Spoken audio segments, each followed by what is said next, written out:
मैं अपने बचपने में जब हिस्ट्री पढ़ता था तो मैंने एक स्टैचू की फोटो देखी थी, प्रीस्ट किंग ऑफ मोहनजोदारो। ऐसा लगता है कि वैसा ही लग रहा है कि प्रधानमंत्री नहीं है बल्कि पुजारी सम्राट बन चुके हैं वो। और मैं क्यों कह रहा हूं कि हमारे सदर जमहूरिया ने कहा था कि 22 जनवरी एक तारीखी दिन है, बिल्कुल तारीखी दिन है। 22 जनवरी की बुनियाद 6 दिसंबर 92 को रखी गई। 22 जनवरी की बुनियाद 86 में ताले खोलकर रखी गई। 22 जनवरी की बुनियाद जीबी पंत ने रखी थी, इसीलिए तारीखी दिन है। और तारीखी दिन इसलिए भी है कि सर इसी ऐवान में 16 दिसंबर 1992 को हमने एक रेजोल्यूशन पास किया था।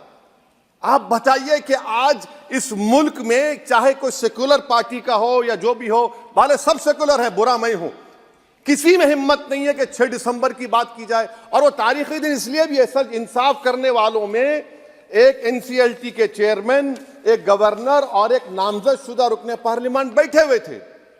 अब आप बताइए मेरे पास बचा क्या है? बचा यह है कि आर्टिकल 32 बचा है जिसको बाबा साहब अम्बेडकर ने दिया।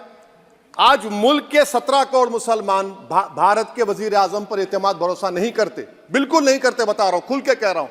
अगर आप आर्टिकल 32 का ड्यू प्रोसेस ही खत्म कर देंगे तो फिर मेरे पास क्या बचेगा सर? क्या बचेगा? मैं तो यहां खड़े होकर वो सुप्रीम कोर्ट के मायानाज बेबाक वकील दुष्यंत दवे की तरह तो नहीं कह सकता।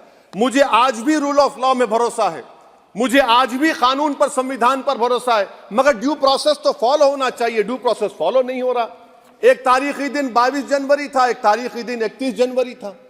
सर रात के अंधेरे में अपील किए बगैर आप आरे लेकर रास्ता खोल देते हैं। क्या पैगाम दे रहे हैं सर? 600 साल की मेहरौली की मस्जिद को बगैर को नोटिस दिए आपने डिमोलिश कर दिया। मैं जिम्मेदारी के साथ कह रहा हूं कि भारत के प्रधानमंत्री और उनकी सरकार भारत के मुसलमानों से उनकी शनाख्त को छीनना चाहते हैं। ख्वाजा अजमेरी के आस्थाने पर चादर बिछाइए, मगर आप जो चादर मुझसे छीनना चाह रहे हैं मेरी मस्जिद है। आप हर मस्जिद को छीनना चाहते हैं। आप बताइए 17 करोड़ मुसलमानों को क्या पैगाम दे रहे हैं आप कि आप हर मस्जिद को छीन लेंगे मुझसे? फिर मेरा वजूद किस माने रखता है? मेरा शनाख्त क्या माने रखता है?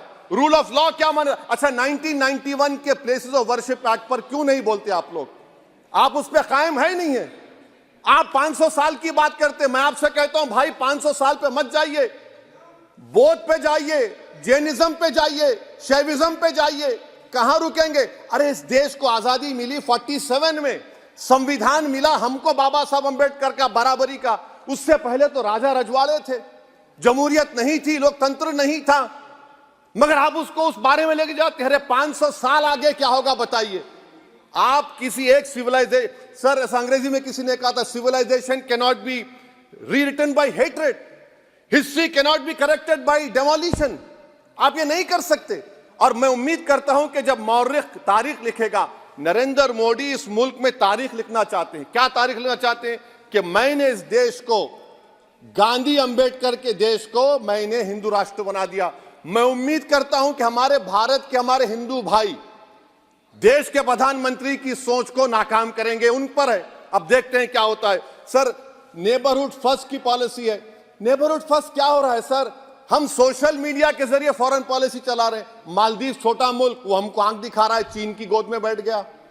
हमारे लद्दाख में हमारे जो लोग जानवर को लेकर घास चराए जाते, वहां पर चीन की आर्मी आके रोक रही। बताइए, बांग्लादेश चीन की गोद में बैठा हुआ है।